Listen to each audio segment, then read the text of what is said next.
Beautiful, beautiful Friday morning, and Rock and Roll Hall of Fame induction ceremonies were last night.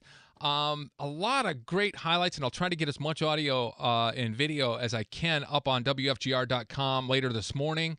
I thought Stevie Nicks did a really good job inducting Linda Ronstadt.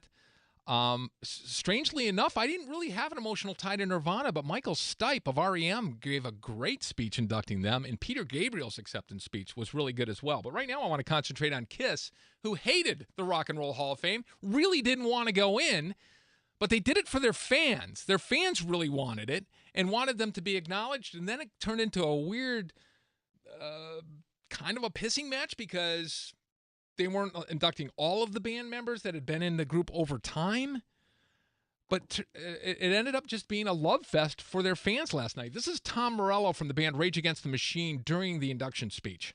Just as Kiss were relentlessly persecuted by critics, their fans were relentlessly persecuted by the self-appointed arbiters of taste in middle schools and high schools across America. So I have with me on the phone from Indianapolis, Bill Starkey, who formed the initial fan group back in the early 70s called the Kiss Army that was later taken over basically as their marketing arm. Did you feel persecuted in high school, Bill? Yeah, we put up with a lot of crap, and I guess we're still going through a lot of that. But I'm kind of glad this is all over with because there's so much going on with the band now that this was.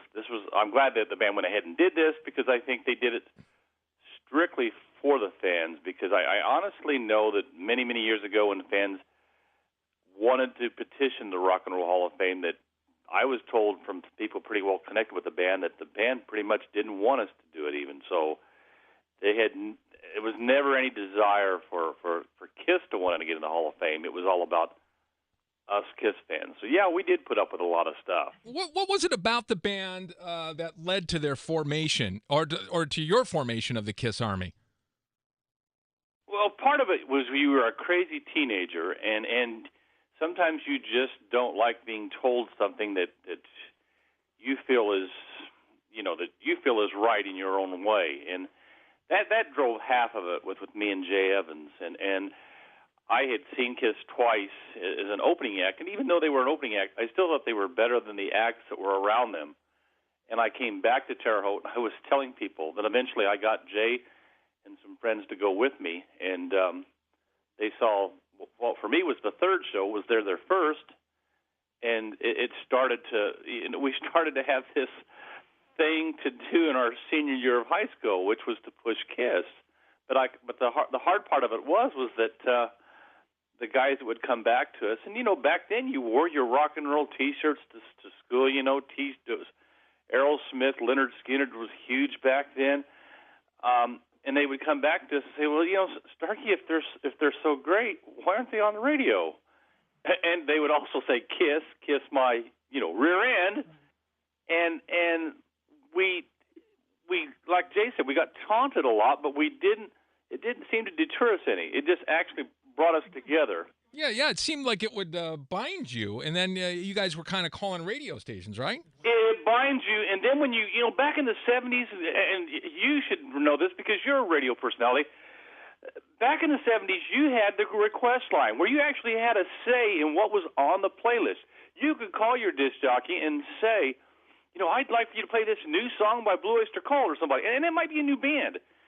And more than often, if they were pretty good about it, you would probably get your request. But we met a roadblock with Kiss, and they would say, well, we don't play that on this WVTS or whatever. Or I think he told Jay or one of us, I don't remember which one, but the term a mediocre Bachman Turner overdrive was mentioned in reference to what he thought of Kiss, and I thought, oh, that's really bad. So, yeah, we were really kind of motivated by that. I mean, war was on, and a war by an army. We've been talking to Bill Starkey. He is the man of over 40 years ago formed the Kiss Army, which became a huge marketing arm for the band Kiss.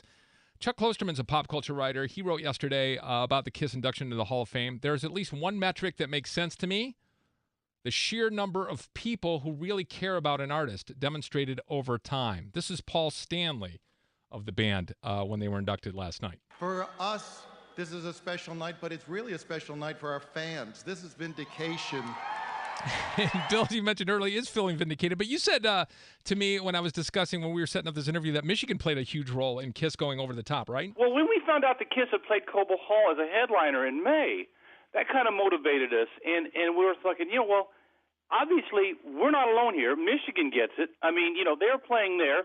And as a matter of fact, before Kiss came to their historical Terre Haute show, there's an itinerary book out about it, and Kiss were supposed to play Traverse City the night before, and there was an electrical problem.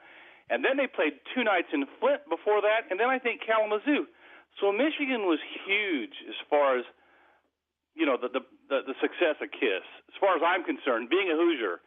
And we knew then when Kiss had played Cobo that, we weren't alone here. Now, they did play as a headliner here in April. The third show that we saw them here was with, of all fans, Rush. So you can imagine that show. I mean, and this was the early Rush. So we knew that once we found out that Kiss had played Cobo as a headliner and it did fairly well. And then, of course, look in September, Kiss Alive comes out. We knew the back cover of Kiss Alive was Cobo Hall. I mean, so obviously they were pretty much anointed there before they came here. Yeah, and that was the big album really that put them over the top. Bill Starkey is the founder of the Kiss Army. Thanks a lot for joining us today. Joe, I appreciate it. And I think Kiss is on CNN tonight. I think at 10 or 10:30. And then they're also on Jimmy Fallon tonight. So it's a Kiss world. We just live in it. Yep, that's right. 98.7 WFGR.